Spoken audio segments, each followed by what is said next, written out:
3 weeks ago, they had only mentioned it.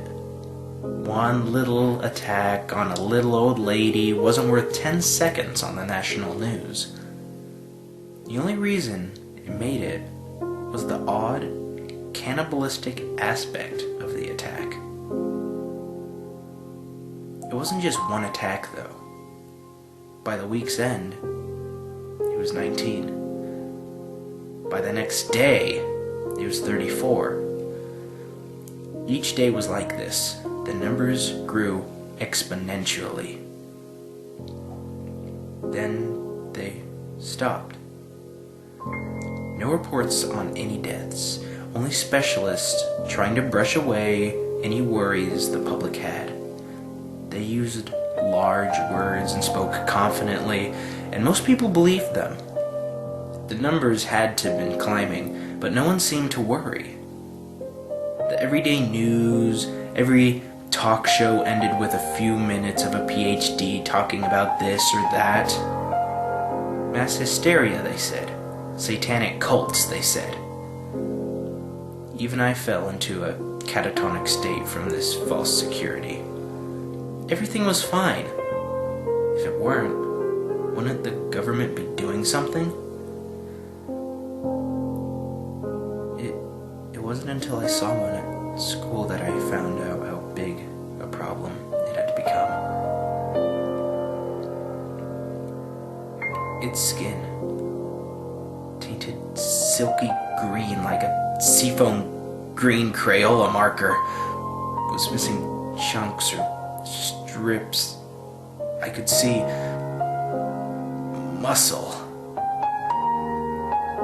coagulated, almost jelly-like blood ran a thick trail down its arm, and the dried variant splattered its tattered shirt.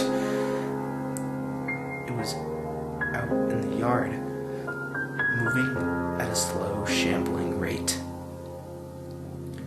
Several of my classmates had recoiled, others making interested comments, and a select handful of brave students even raced to the window. Something primal in the back of my mind clicked on. Maybe it was fear. I couldn't tell you. All I knew is that it said to run, and I wasn't about to disagree with it. I was halfway down the main hallway before Mrs. Phelan could even begin to yell at me to come back. She had enough on her plate with the kids who were now opening the window and calling to that mass of gore and pus. The sun was bright and pleasant when I burst through the door and out into the parking lot. Finally, I was trying to think and realized how stupid I was for doing this. I ran simply because some strange, vague hunch had told me. I waited there, panting lightly. I'd catch my breath and head back in. I was in for a detention anyway. Might as well soak up a little sun. That was before a scream rang out. Several more followed it. I waited, paralyzed for what seemed like eternity. The fire alarm screeched its warning, and I could hear the dull roar of 474 pairs of feet clamoring to get out, just as they were taught. Before the sea of people fled to the halls, I saw one of my classmates. Bright red splashes covered their clothes. A few more shambled clumsily to join the first. The fear began again, this time renewed, pure, and urging. I bolted. I didn't live too far from the school, but the further I went, the more of those things I found. They were slow, thankfully, and stupid. Avoiding them didn't prove too difficult. The sights they brought, that's another story. Blood everywhere, bits of flesh and clothes, people screaming silently with huge gaping holes in their throats. They looked at me with pleading eyes as those things vest upon them.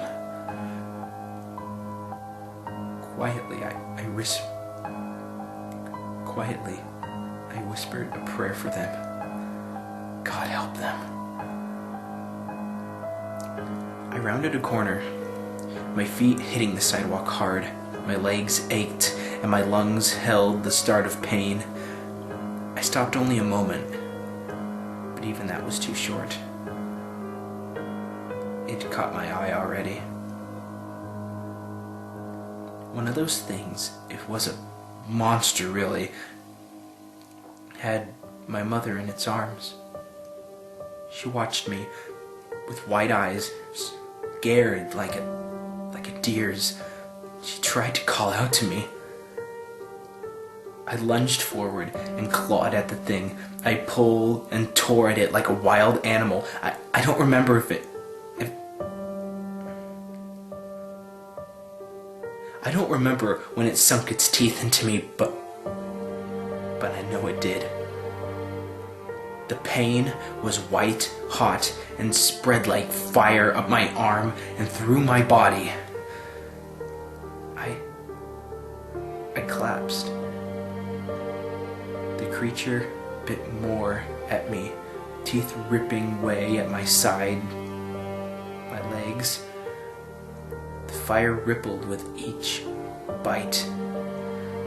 My eyes screwed shut and I was screaming, but I don't remember hearing anything but the blood thumping in my ears.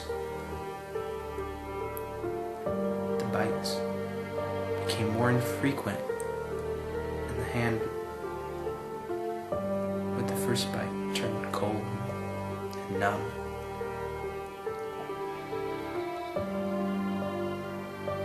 My mother, bloody and crying, dragged herself close to me and touched her hand to my face.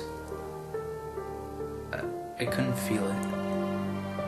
The cold had spread. Soft, gurgling noises like listening to a drowning person faded from my ears. Everything went icy and dark.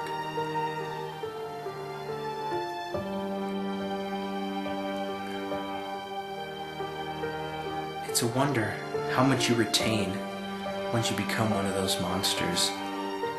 You wouldn't believe it, and you relive it every second of every day. It's a long, long road from humanity. I should know. My belly is filled with it.